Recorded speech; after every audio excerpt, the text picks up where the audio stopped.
विस्फोटक न्यूज के प्रायोजक हैं red pro real estate developers. दुनिया के साथ देश में भी कोरोना के नए वेरिएंट ओमिक्रॉन के मामले तेजी से बढ़ रहे हैं। सोमवार को दिल्ली में 6 और केरल में 4 नए केस मिले। देश के अब तक 12 राज्यों में ओमिक्रॉन के 166 संक्रमित मिल चुके हैं, जिसमें से महाराष्ट्र में 54, दिल्ली में 24, तेलंगाना में 20, कर्नाटक में 19, राजस्थान में 17, केरल में 15, गुजरात में 11, उत्तर प्रदेश में 2 और पश्चिम बंगाल, तमिलनाडु, आंध्र प्रदेश और चंडीगढ़ में एक केस मिल चुके हैं।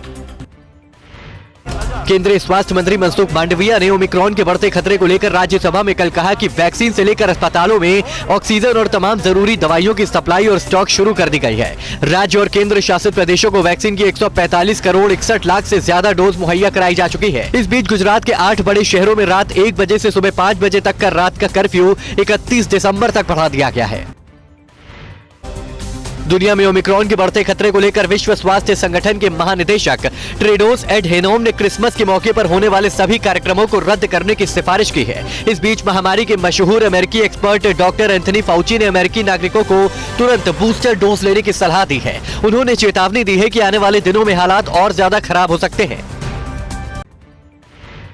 देश में बढ़ते ओमिक्रॉन के मामलों को देखते हुए भारत बायोटेक ने केंद्र सरकार से बूस्टर डोज के इस्तेमाल की इजाजत मांगी है। भारत बायोटेक ने स्वास्थ्य मंत्रालय को बूस्टर डोज के ट्रायल की सारी रिपोर्ट सौंप दी है। भारत बायोटेक की दलील है कि इंटरनेशनल वैक्सीन को बूस्टर डोज के तौर पर दिया जा सकता है। अरविंद केजरीवाल ने भी बूस्टर डोज देने की मांग का समर्थन किया है। दिल्ली एनसीआर समेत पूरे उत्तर भारत में कड़ाके की ठंड पड़ रही है। मौसम विभाग के मुताबिक उत्तराखंड, जम्मू कश्मीर और हिमाचल प्रदेश के कई इलाकों में बर्फबारी का असर मैदानी इलाकों पर पड़ रहा है। ठंड से बचने के लिए दिल्ली की सड़कों पर लोग अलाव जलाकर हाथ तापते हुए नजर आ रहे हैं। उत्तराखंड के चमोली के नीति घाटी और जोशीमठ में लगातार बढ़ रही कड़ाके की ठंड माइनस में लुढ़के पारे की वजह से नदी, नाले और झील सब जम गए हैं। सड़कें पूरी तरह से बर्फ से ढकी हैं। इसके चलते लोगों को चलना भी मुश्किल हो रहा है। सर्दी बढ़ने की वजह से स्थानीय लोगों को भी दिक्कतों का सामना करना पड़ रहा है। लोकसभा में सोमवार को विपक्ष के भारी हंगामे के बीच चुनाव सुधार बिल पास हो गया। हालांकि टीएमसी ने चुनाव सुधार बिल का समर्थन किया। इस बिल में आधार कार्ड से वोटर डेटा लिंक करने का प्रावधान है। विपक्ष बिल को स्टैंडिंग कमेटी के पास भेजने की मांग कर रहा है। मामले पर केंद्रीय कानून मंत्री किरण रिजिजू ने कहा है कि आधार कार्ड को वोटर लिस्ट के साथ जोड़ना जरूरी नहीं बल्कि वैकल्पिक है।